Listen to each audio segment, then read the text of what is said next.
रहीम अस्सलाम वालेकुम। क्या हाल है आप लोगों का? उम्मीद है सब ठीक ठाक होंगे और खूब बारिश भी इंजॉय कर रहे होंगे।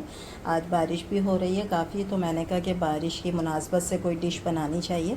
तो मैंने आप लोगों के लिए पूरियाँ तैयार की हैं और इसके लिए हमें किसी भी दाल को उबालने की और कोई भी फिलिंग तैयार करने की ज़रूरत नहीं है। इसमें हम जो चीज़ें इस्तेमाल करेंगे वो ख़ुद इतने मज़े की बना देगी पूरी को कि आपको इसके अंदर फिलिंग डालने की ज़रूरत नहीं पड़ेगी। तो मैं आपके लिए बना रही हूँ प्याज और आलू की पूरियाँ। ठीक है, ये मैंने तैयार की हैं और इसको मैं सर्व कर रही हूँ। ये मैंने आलू की तरकारी बनाई है जो हम पूरियों के साथ सर्व करते हैं। इंशाल्लाह इसकी रेसिपी भी मैं डालूँगी।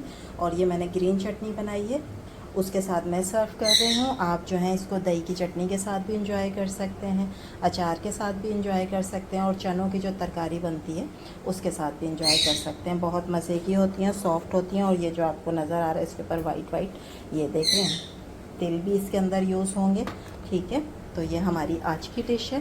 तो शुरू करते हैं अपनी आसान सी, मज़ेदार सी और मौसम की मुनासबत से तैयार की हुई डिश। इसके लिए क्या किया मैंने, ये एक दरमियानी आलू लिया है और इसको काट लिया है छोटे टुकड़ों में। ठीक है, और ये कच्चा है। ठीक है, ये हम डालेंगे, ग्राइंडर करेंगे, एक जग में डालेंगे। और एक मैंने प्याज लिया, इसी तरह इसको भी मैंने क्यूब की तरह काट लिया है।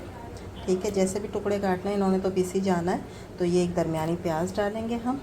ठीक है, 3 मैंने ये हरी मिर्चें ली हैं। ठीक है, ये डाल देंगे। और 3 से 4 मैं इसमें डालूँगी ये लहसुन की जगह। ठीक है, अब मैं इसको ग्राइंड कर लूँगी। बग़ैर पानी के करें, अगर नहीं हो रहा है तो थोड़ा सा पानी डालेंगे बस, और इसको हम ग्राइंड कर लेंगे। ठीक है, अब हमने ग्राइंड कर लिया, उसको हम निकाल लेंगे एक बोल में। ठीक है, ये देखें, ठीक हो गया। अब मैं इसमें डालूँगी सारी चीज़ें। अब इसके अंदर मैं डाल रही हूँ 1 कप आटा। ये गेहूँ का आटा है जो हम नॉर्मल घरों में रोटी बनाने के लिए इस्तेमाल करते हैं। ठीक है, आधा कप मैं इसके अंदर डालूँगी सूजी। ठीक है, इसके अलावा हम इसमें डालेंगे थोड़ा सा नमक,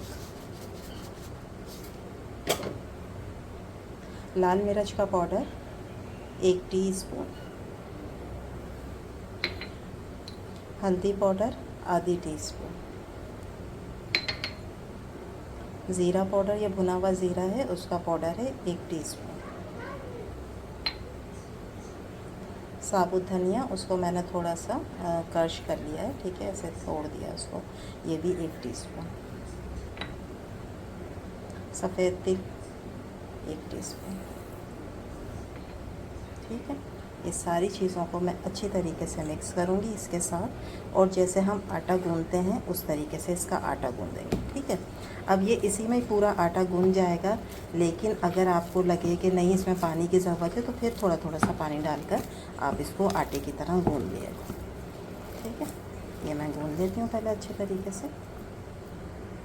मैंने इसको अच्छे तरीके से मसल लिया जैसे हम आटा गूंदते हैं। ठीक है, अब क्या करेंगे कि इसके अंदर 1 टेबल स्पून के बराबर इस तरह ऊपर से घी डालकर, ठीक है, और फिर मैं इसको अच्छे तरीके से फाइन और करके, और अब हमने इसको अच्छी तरह गूंदने के बाद रखना है तकरीबन आधा घंटे के लिए ज़रूर, क्योंकि इसमें हमने डाली है सूजी और सूजी ने जो है वो फूलना है। ठीक है, तो इस वजह से इसको गूंदने के बाद आप ढककर जो है यहीं काउंटर पे किचन में आधे घंटे के लिए रख दें। ठीक है, आधे घंटे के बाद फिर हम अगला प्रोसेस करेंगे। देखें जी, आटे को जो है ना वो हो गया है आधा घंटा। ठीक है, अब मैं क्या करूँगी, इसकी छोटी छोटी सी जो है वो पेड़े बना लूँगी और उसके बाद फिर हम इनको बेल लेंगे जिस तरह से पूरियों को बेला जाता है। ठीक है, वो साइज़ आप अपनी मर्ज़ी का रखें, बड़ा या छोटा जो भी है। ठीक है, अब मैं इस सब के पेड़े बनाऊँगी और फिर इनको बेलूँगी। ठीक है, मैंने सारे पेड़े तैयार कर लिए हैं। ठीक है, और कलर इसका देखें कितना प्यारा आ रहा है, क्योंकि हमने इसमें हल्दी भी डाली है ना। ठीक है, और हरी मिर्चियों वगैरह उन सब का कलर बहुत प्यारा है। अब हम इनको बेल लेंगे। ठीक है, जैसे बेलते हैं पूरी, इस तरीके से मैं ये सारी बेल लूँगी। जनाब, ये मैंने बेल ली हैं और मैंने ऑयल रख दिया है गर्म होने के लिए। बस अब ऑयल गर्म हो जाएगा तो हम इसको फ्राई करेंगे। मैंने एक छोटी सी पूरी बना के डाली थी ताकि पता चल जाए कि ऑयल गर्म हो गया है नहीं, और ये देखें कितनी अच्छी फूल गई है ना। तो बस अब ऑयल जो है ना वो गर्म है, मीडियम आंच पे मैंने रखा हुआ है। बहुत ज़्यादा हाई नहीं करना है आपने, और बहुत वो भी नहीं करना है, हल्की आंच पर। ठीक है, इस तरीके से ये पड़ी रहेगी ना तो ये देखें फूलना शुरू हो गई है। बस अब हम फ्राई करते हैं। डालने के बाद अब आप इसके ऊपर ऑयल डालते रहेंगे तो ये इस तरह फूल जाएंगी। ठीक है, इसे मैं निकाल लेती हूँ।